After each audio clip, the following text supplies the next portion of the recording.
This is lecture 117 in the ABCs of Communism series. These most recent lectures are supporting the forthcoming volume 7 on communism in Europe. And today our subject is the development of capitalism in the United Kingdom. So to begin with, we'll make a few comments about the feudal germinals of capitalism in England. The collapse of the Roman slave stage in England was followed by land redistribution based on strength. Essentially, it was a grab bag affair, and those that won the most land became nobles, eventually with a central king. The rest of the population continued as farmers and craftsmen for some 7 centuries.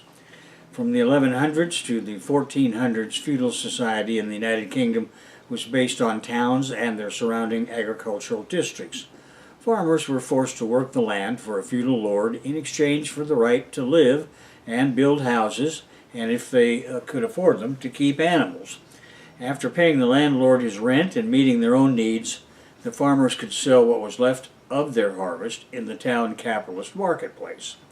And with what they earned in that way, they could buy some things that they needed and even some things that they wanted. Now, the town's craftsmen produced most of these things.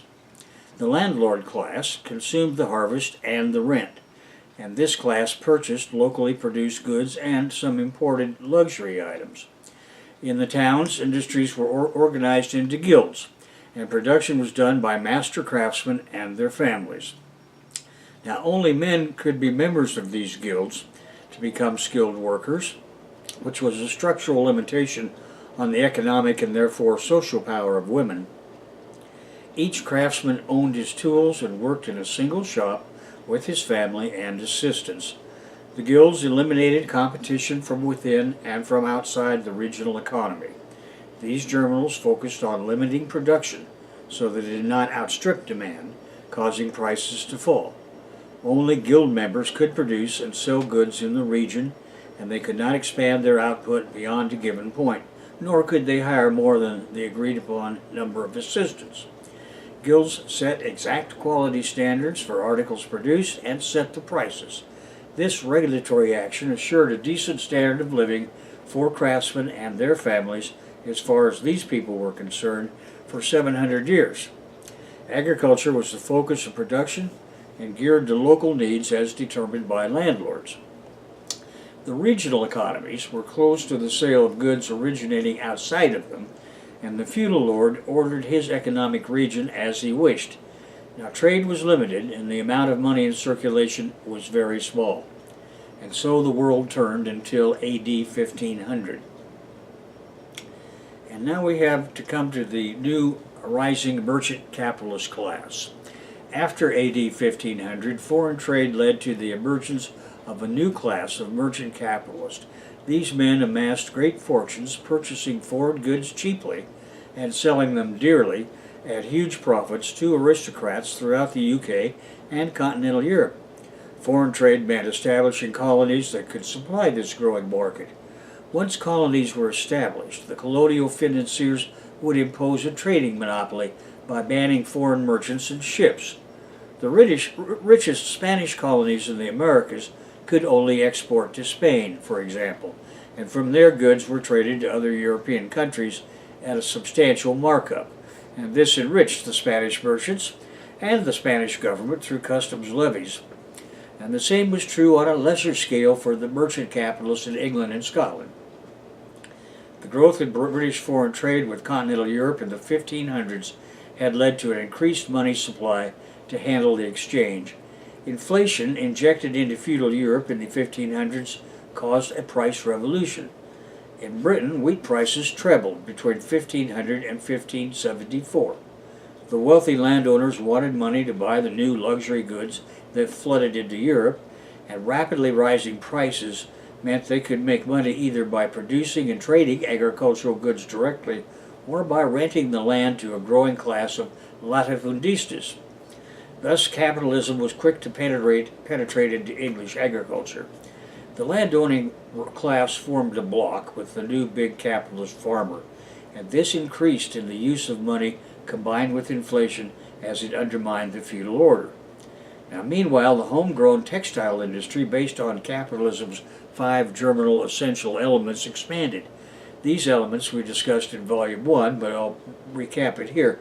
First of all, we have blast furnaces for plentiful iron from which to make 2 machine tools, from which to make 3 machinery, that 4 was powered by steam, and fifthly, operated in factories, where the average labor input, labor power, was applied. These changes in the mode of production meant that farmers previously tied to the land, and themselves owned by the nobles, were to be evicted. Well, why is that? Because the noble landlords wanted them, the farmers, gone. Why? So the burgeoning textile industry would have their land upon which wool providing sheep could graze. The landlords enclosed more and more common land to raise the sheep.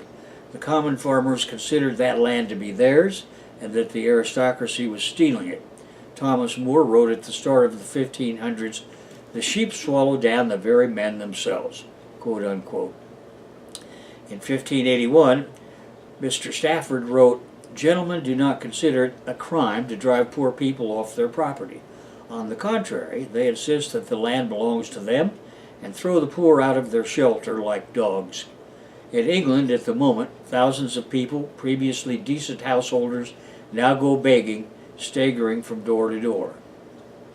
Evicted from the land and faced with massive price rises for basic foods, now landless farmers were starving and desperate. Evictions went on for the next 3 centuries. Even today, the United Kingdom has the smallest rural population in the industrialized world. As we saw in the previous chapters, the transition from feudalism to capitalism took a different route in France due to the French Revolution, and in Germany as fallout from the war with France. In the towns throughout the 1500s in the United Kingdom, the increased foreign trade fundamentally affected the guild system. The new merchant capitalists now bought goods locally for export and were no longer for sale locally. These merchant caps could travel the country to buy the cheapest goods. Craftsmen they encountered were juxtaposed to each other in a national marketplace, and the guild system had operated controlled regional economies de facto abolished by the national market. Now the national market dictated patterns of trade. The financing of that market made national bankers the pinnacle on the capitalist pyramid, and these bankers determined all aspects of production, consumption, and pricing. Now I've got a section on the understanding the mathematics of the transition, but you might want to go back over it for more detail in Volume 1 on the chapter on capitalism. Scientifically defined feudalism as a stage is a halfway house between chattel and wage slavery. The general contradiction of the slave stage continues and will through all of the stages of the servitude epoch. On the other hand, the general crises of feudalism consists of the general crisis of both the preceding and succeeding stages. That is, feudalism features both the general crisis of slavery and that of capitalism. For that reason, the mathematical expression for the stage of feudalism takes the form of a simple quadratic equation, which I should have actually brought a picture of that for you, but it's in the textbook here and of course in Volume 1. And the essential part is that in slavery, the slave stage, the surplus value column is divided between a profit column and the cost of the state, that is the army and the police. And in the capitalist stage, the surplus value column is divided between profit and the cost of the next generation of machinery, which capitalists must constantly buy to stay competitive. Now, I suggest that you review the chapter on capitalism in Volume 1 about now to fully comprehend the meaning and significance of the terms above, and I shall recap the essentials, however, before we proceed to the English War, Civil War, and I do that, which I'm not going to do here except to tell you that labor power, technology, Value 1, Volume 2, and surplus value are all defined in Volume 1 and again in this book. So let's say it again. Feudalism as a socio-cultural evolutionary stage is complex. Why? Because it features the ascending general crisis of capitalism juxtaposed against the descending general crisis of slavery. The two equations pictured above are quadratically resolvable. First, we apply the method of calculus to each year of the transition from the up-and-coming equation via the outgoing equation. Then we take into account the country or culture area and its own peculiar circumstances. The result is an entire motion picture of what is happening applicable universally. Now, for capitalism to be more than mercantile, as it was in the preceding socio-cultural stages of slavery and feudalism, it had to become mechanized and industrial. The five essential elements of initial industrialization had to come together in one place at one time, or alternatively in several places at about the same time. In this sense, capitalism based on machinofacture began by 1765 in Old England and New England. Now, to become the dominant mode of production, the ascension of the equation of capitalism had to be assured and final. The English, under Oliver Cromwell, tried to do that in the English Civil War period, roughly 1640 to 1660. When Cromwell died, the essential five elements of cheap iron, machine tools, machinery, steam power, and factory installation for labor power application were still a century away. Now, for the English Revolution, a few comments about that. The first European attempt to make put political power in the hands of the bourgeoisie occurred in the English Revolution, and I like to use the dates 1640 to 1660 for convenience. In actuality, it would be 1642 to 1658. At this time, the English-speaking world consisted only of what we call the United Kingdom and Ireland, the North American Atlantic coastal colonies, and a few Caribbean colonies thrown in. The entire English-speaking world of that time was affected by the English parliamentary revolt. Now, Oliver Cromwell used his new model army as the social engineering instrument that shaped the entire experience, and he eventually headed this revolution. The new model army could not be defeated. Because of that military fact, Cromwell was able to abolish the monarchy and the House of Lords. He created the English Republic and tried to put political power in the hands of the bourgeoisie. However, without machinofacture as their profit center, the bourgeois elements, especially the capitalist farmers, were unable to make their revolution permanent. Cromwell's new model army was based on capitalist farmers such as himself. Why do we call them capitalist farmers if capitalism did not yet exist as a socio-cultural stage? Because these are farmers who hire labor as they need it. These are farmers who prefer not to incur the expense of hiring thugs to control serfs. Once Cromwell died and his military genius was removed from the class struggle, it was only a matter of time until the wealthy of the aristocrats and the nobility, from their traditional sources, that is, farmers held as serfs, and to the degree they were invested in proto-manufacturing endeavors and world trade from those two, it was only a matter of time until this reversed the political gains of the English Revolution. For a time, the traditional monarchy and the House of Lords returned. Cromwell's rotting corpse was exhumed and flogged, as it seemed as if everything gained in Old England by the civil wars and revolution had been lost. Although in Britain machinofacture was on the horizon ascendant, it was not yet transcendent. It would take another century for the five essential elements we've been talking about to come into play simultaneously. Thus it took the British bourgeoisie another century to fully take command. Although after the post-Cromwell anti-restoration revolution of 1688, the British burghers were never less than equal partners with the landed aristocracy. The factory capitalists wanted to pressure workers to produce more for less. Reducing the cost of labor power meant new and more efficient machinery as the path to increased profits. Inevitably, a concomitant was an increasingly competitive workplace for those who were employed. The army of unemployed kept growing, and this fact assisted the caps in threatening workers with the loss of their jobs. Cap politicians passed laws setting maximum legal pay rates. Turning the dispossessed into a disciplined, obedient class of proletarians who would work for food and board was their ultimate goal. The cap state apparatus, that is the army and police, killed the disgruntled and disaffected or shipped them off to penal colonies. So-called vagabonds, that is, unemployed, were thoroughly lashed and branded with red-hot irons or killed outright. Think of newly factory-employed, farm-originating workers submitting to the routine of going to work daily for a set number of hours, usually inside a building. From the perspective of farmers in the 1500s and 1600s, this routine would have been alien. Hours of light and darkness would have shaped the working day under a pre-capitalist agrarian system, as most work took place out of doors. The intensity and length of labor was dictated by seasonal considerations, such as planting or harvest periods. Similar holiday periods, even those marked by the church, were seasonally derived. The number and extent of holidays defined and shaped the working years. Some scholars have estimated that 165 days a year, excluding Sundays, were devoted to celebrations and festivals. It's a lot of time off, and it's antithetical to capitalism. Machinofacture. During the 1700s, an embryonic form of manufacturing developed.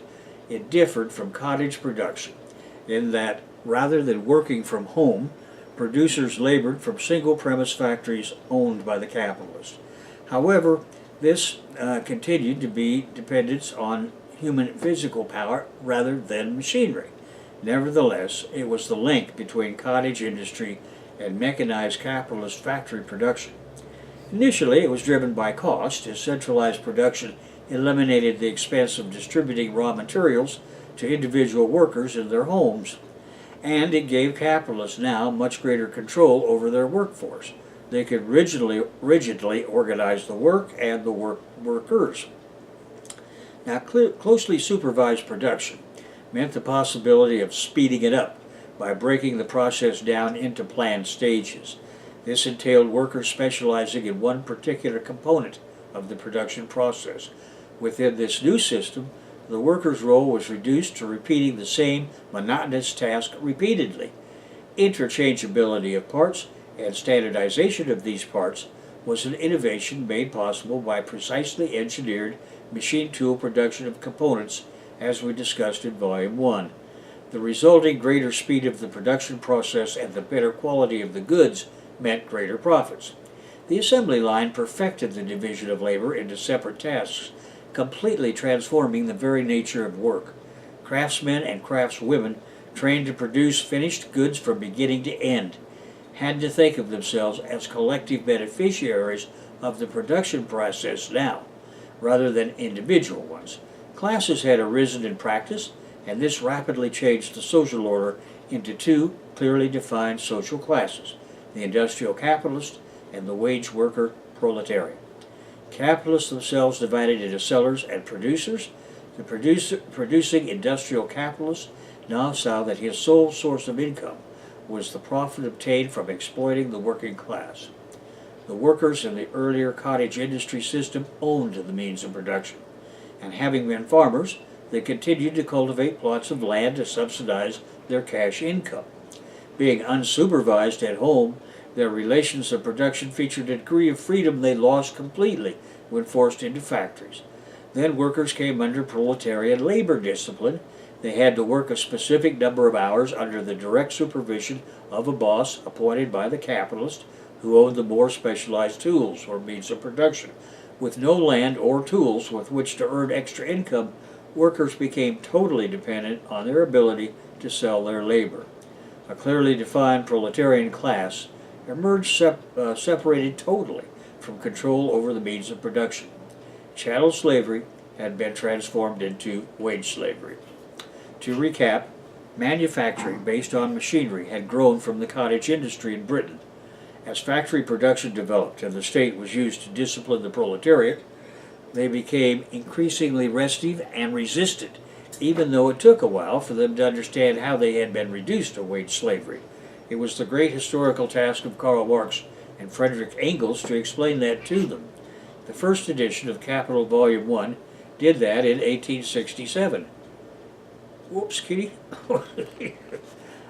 A few comments, an outline of the evolution of British capitalism. Manufacturers had bypassed guild regulations by setting up in rural areas and new towns where the guild system did not operate and by investing in new industries not covered by guilds. Secondly, the next stage, as capitalism expanded, the capitalists demanded an unregulated free labor market. Their state apparatus, that is the police and army, responded by enforcing new laws that did away with the remaining restrictive wage and price regulations. Their free market form of British capitalism demanded and got a completely deregulated, unprotected workforce that it could then fully exploit. The third stage, accordingly, capitalism developed quicker in Britain and was far more productive than elsewhere, producing goods at a lower cost. Fourth, British capitalists demanded international free trade and an end to protectionism. Therefore, after centuries of building up the economy behind barriers to foreign competition, Britain suddenly decided that protectionism was an abomination. Laws originally passed to protect the interests of British capitalists against foreign competition were now a barrier. They prevented the most avaricious finance and industrial capitalists in the cotton and metal trades from exploiting overseas markets.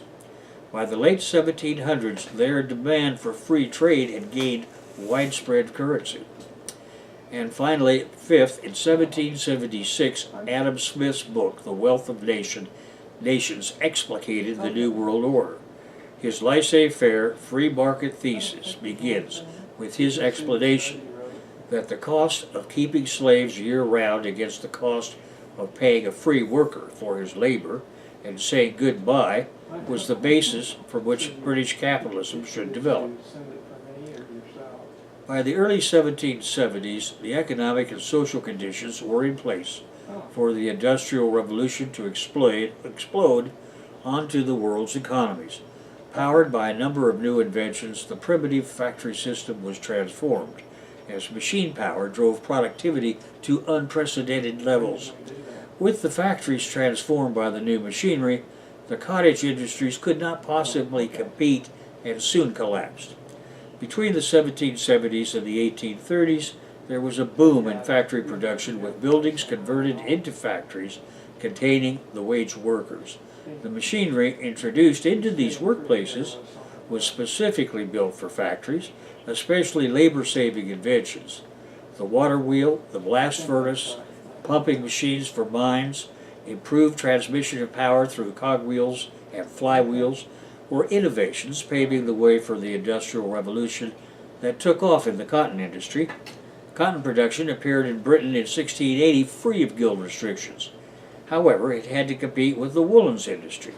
The invention of the spinning jenny in the 1730s, followed by the mule and the mechanical loom, transformed both. Then the invention of the steam engine replaced human power in the textile and metal industries. This explosion in productive power transformed Britain's economy. As industrial productivity rose, the prices of manufactured goods fell. Consequently, the demand for British goods increased everywhere in the world. The value of British exports rose from £15 million in 1760 to £59 million in 1805. Workers did not share in this new wealth, and this led Professor Hegel to remark that their condition had grown far worse because of these so-called labor-saving devices that increased production so greatly. This conundrum propelled both Karl Marx and Friedrich Engels working independently to explore the reasons why. In late November 1942, or possibly December 1942, Marx and Engels met in Paris for the first time. They discovered they had come to the same conclusions about the motive forces in history, and that Marx had unlocked the secrets of capitalist production that had evaded Hegel. Abroad, black chattel slaves in Gringolandia provided the raw material for the cotton that wage slaves in Lancashire made into textiles. In Britain, wealth thus created was concentrated among the few capitalists who owned the means of production and bought with wages dictated by them the labor of the workers. In 1845, Friedrich Engels published the definitive book about all of this, entitled The Condition of the Working Class in England. Workers were forced to labor at factory machines for 18 hours a day while subsisting in terrible conditions in the manufacturing towns. Women and children were the workers capitalists wanted most because they were easier to terrorize into submission. With nowhere to leave, children and women had little choice but to bring them to work, and it was not long before they were seen by capitalists as even cheaper sources of labor. By the early 1800s, children as young as 5 could be found working up to 20 hours a day in mines, with conditions little better above ground in the factories. Orphanages were systematized into this slavery, handing over a steady stream of children to factory owners. Charles Dickens' book Oliver Twist scratched the surface of this system, and that was sufficient to cause a social uproar. If all this was not bad enough, wages fell in real terms due to rocketing corn prices caused by the Napoleonic Wars. The rise in corn prices provided the opportunity for latifundistas and the nobility to grow wheat on every available parcel of land. This has accelerated the enclosure of what was left of the common lands, emptying the countryside of ever greater numbers of tenant farmers, driving them into the misery of the industrial cities. The finalization of rural clearance completed the centuries-old process of transforming Britain from a feudal agricultural society into the world's first capitalist industrial society. Demographic statistics show that in 1750, 90% of the population of England lived in the countryside. By 1851, a century later, the number of people living in urban slums was greater than those living in the countryside. Capitalists owned the newspapers and directed the political life of the cap countries. Ownership of a newspaper meant not only the direct control of print workers, distributors, and sellers, but also control over the transmission of information. To recap, a brief look at the history of the economic and social conditions that predated the Industrial Revolution shows that capitalism did not arise from the efforts of a few inventors, causing an industrial revolution, nor because British capitalists had some special enterprising spirit.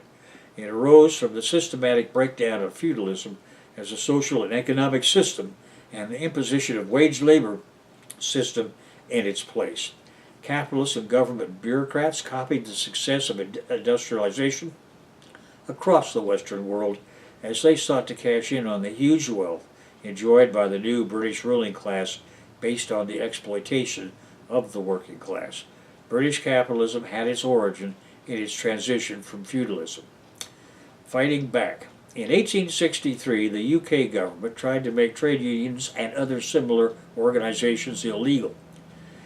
These organizations were featuring action against the starvation caused by rising food prices. However, the Caps retaliated by bringing scab labor from the continent. Faced with this assault, all wings of labor united to form the First International of Working Men. The unions were instrumental in this campaign to unify workers, and the result was the First International that spanned the years 1864 to 1876. It aimed at uniting a variety of different left-wing socialists, communists, and anarchist groups, and the trade unions, based on the working class and its struggle. It was founded in 1864 at a meeting held in St. Martin's Hall in London. A few days later, after it was adjourned, its organizers asked Karl Marx to write the founding document called the Inaugural Address, which he did. Marx became the General Secretary of the First International. Assisting him in this new task of leading the First International was Frederick Engels, who acted as the chief of the General Staff of this new army of international workers. Former British Labour Party MP Tristram Hunt's 2009 biography entitled Marx's General, The Revolutionary Life of Frederick Engels, provides the details of its growth and actions.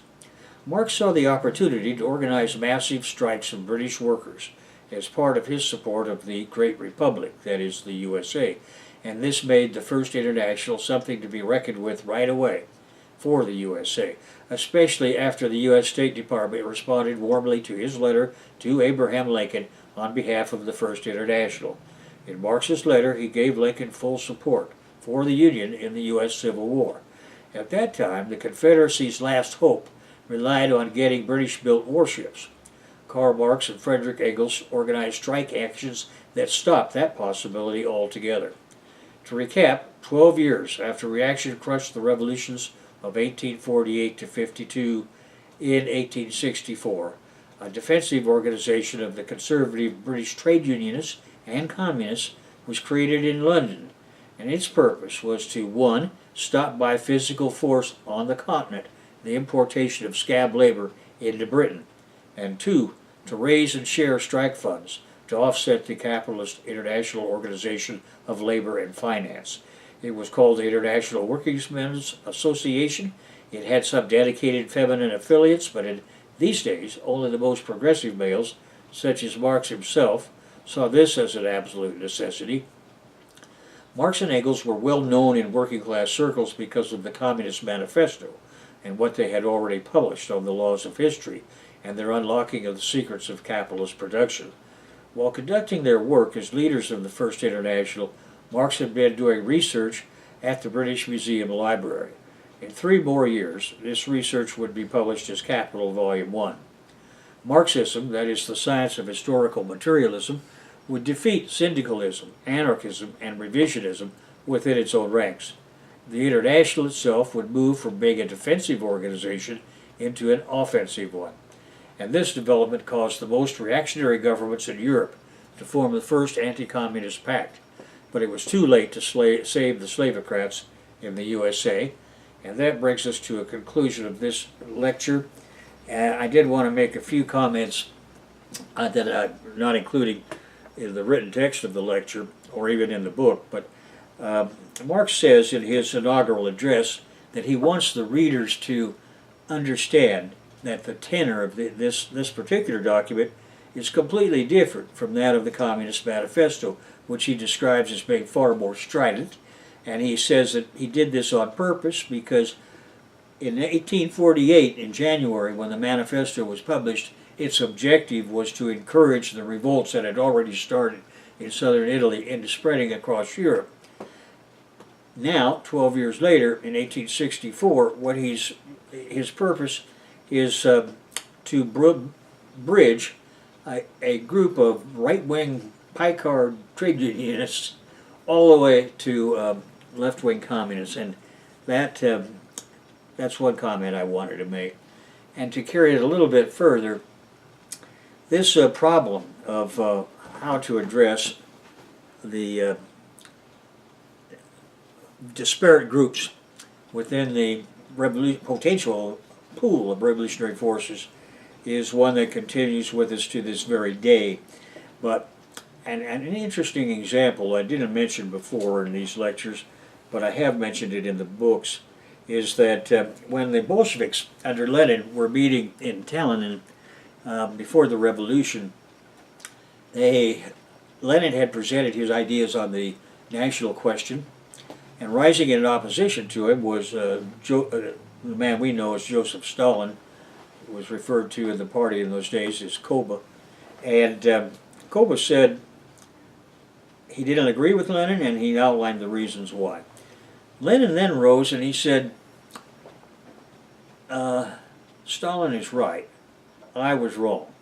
Now, I'm only bringing this to your attention for one reason, or a couple of reasons. One is that this problem of nationalities within the Russian Empire was a significant one because there were so many of them, and they had to be dealt with. Stalin, Lenin never, as far as I know, this is the only time that Lenin ever backed off when he was confronted by an opponent, and the fact that he backed off with regard to Stalin shows that he had gained certain respect for Stalin at that point, saw him as more than just a bank robber or stagecoach robber or whatever, who had sort of supplying him with a lot of funds out of the Caucasus. And from that moment on, Lenin took Stalin under his wing and began to teach him his ideas about Marxism and to learn from Stalin Stalin's ideas about nationalities. And then one final point in this is that when Lenin wrote his testament, which I've gone over before in these lectures and in Volume 1, he knew he didn't have very much longer to live, and he, among other things, he said that the biggest problem that the Bolsheviks had was not the capitalists anymore, but the ongoing war between Trotsky and Stalin within the party he knew he wasn't going to be living much longer, and he said this is something that the party's going to have to deal with down the road. His criticism of Trotsky was much more severe than his criticism of Stalin at that time. And I've discussed all of this to some extent, but these are some points I want to make which have to do with the way in which, beginning with the way in which Karl Marx saw that the role he had to play had changed from whipping up the masses and pointing them in the direction of armed revolution against the capitalist stage in 1848, and now building a broad alliance between the left wing of his traditional wing of the working class movement that would extend all the way over to the right-wing pie-card socialists, guys like Bernie Sanders. But of course, in those days there were other better examples, but right-wing pie-card socialists are always in control of, almost always in control of the trade union movement, at least until Bolsheviks take over. So that's enough. Enough of these additional comments on top of that lecture. Next time we're going to go on to Russia and to Lenin's book, The Development of Capitalism in Russia, which is what propelled him into the leadership of the Marxist movement in Russia.